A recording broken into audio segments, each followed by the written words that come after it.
Hello guys! So ayan, kakarating ko lang galing doon sa munisipyo kasi kumuha tayo ng business permit. Ayan, so legit na uli ang ating tindahan ngayong taon, sa isang buong taon. Ayan, nakakuha na tayo ng ating business permit.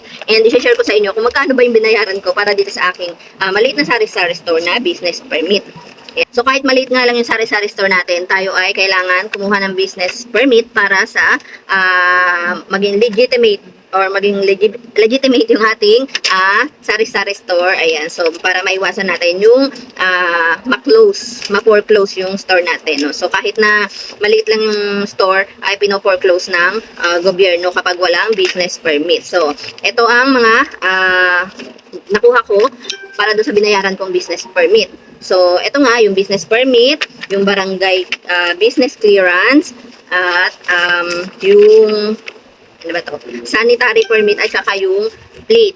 Yun. So, binayaran din natin tong sedula. Yan. So, may bayad to. And yearly, bali pangatlong taon ko na may tindahan eh.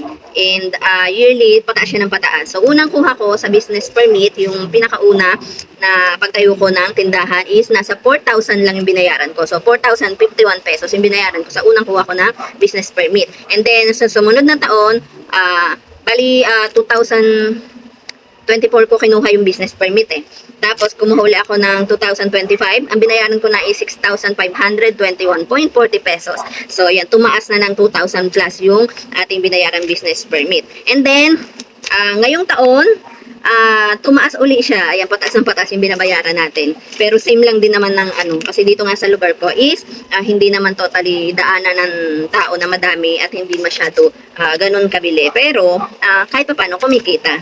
Pero kailangan pa rin talaga natin ang business permit para makapag-operate ng sari-sari store. So yun, yung ngayong taon na binayaran ko is nasa 7,568.40 pesos na yung binayaran ko. Plus, yung 130 pesos na sedula. Yan, binayaran din natin yun, yung sedula. 130 pesos, dati nga 20 lang yung sedula. So, ayun nga, sobrang mahal kumuha ng business permit ngayon. And, ewan ko kung makakasurvive pa ba ako. Kasi, hindi nga ganun kalakas yung tindahan ko. Pero, ayun nga, kahit paano nga kumikita. So, ang way ko para makapag-save ako ng pambayad sa business permit kada taon is nag-uhulog ako sa isang alkansya and doon ko iniipon yung pangkuha ko nga ng business permit. At ina-expect ko na siya na pataas nga ng pataas, no? Kaya yung hinuhulog ko sa savings ko is dinadagdagan ko para nga ma-meet natin yung kung sakali natataas nga yung ating business permit. Yun. So, sadly, tumaas nga siya ng 1,000 plus. Pero, at least hindi tayo umabot ng nasa 10,000. Eh, gaya nga nasabi ko, maliit nga lang yung ating sari-sari store, kaya hindi tayo ganun kalaki yung ating binabayaran. Hindi commercial yung place natin. So, ito nga kasing inuupahan ko is dito lang ako nagsari-sari store. And kaya naman kailangan nga natin ng business permit para nga maging legitimate yung ating business. And, yun.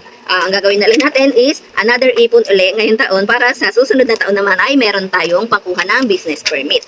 So, ang ginawa ko dito sa business permit ay dinisplay ko na siya. Kaso nga lang, dito sa side ng tindahan ko, hindi ko na siya mailagay dahil wala nang ang pwesto. Kasi tingnan nyo naman, oh.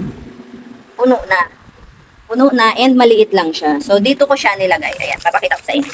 Ayan, dito ko nilagay ang aking business permit. Bali, yung mga nilagay ko dyan is copy na lang ng business permit. Kasi nga, itong original is itatago ko. So, ito ay mga Xerox copy na lang. And tingnan nyo naman yung aking pinaglagyan na parang frame. Ayan. Dinidikit lang yan sa pader. Pwede siya sa kahoy, pwede siya sa concrete. Ayan, sa pader. Yan. Ayan, nilagay ko lang siya dyan. And maganda yung lagay na to. So, kung may tindahan ka and kahit ano pwede mo ilagay dito. So, ipapakita ko sa inyo yan. Yan. So, kung may tindahan ka at naghahanap ka ng gantong, parang frame na rin siya, magnetic. Ayan. Natatanggal siya. Ganyan, oh. And transparent yung kanyang lagayan. Dinidikit siya sa likod. Naidikit ko na kasi hindi ko na siya maipakita. Pero isang buong ganto yan na naka-tape. May pandikit sa likod. Parang yung double-sided na tape. Ayan. So, na malaki. Ayan. Isang buong ganyan. Double-sided sa likod. Kaya dikit na dikit siya. Hindi siya talaga natatanggal. And ito lang ang natatanggal. Ayan. Magnetic siya. Ang ganda kasi transparent to. So, kung ako sa inyo bumili rin kayo nito kasi kung nahihirapan kayong maghanap ay kung nahihirapan kayo na maghanap nga ng mga frame na pwedeng lagyan natin ng mga ganito mga business permit and kailangan nyo pa magbutas sa pader para lang maidikit yon o mailagay yon.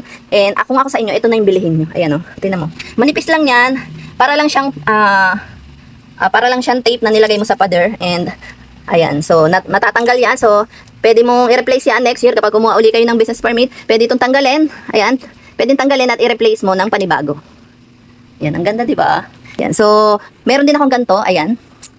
Nilagyan ko rin siya ng mga picture frame. Maganda siya kasi transparent. O, dinikit ko lang siya dyan.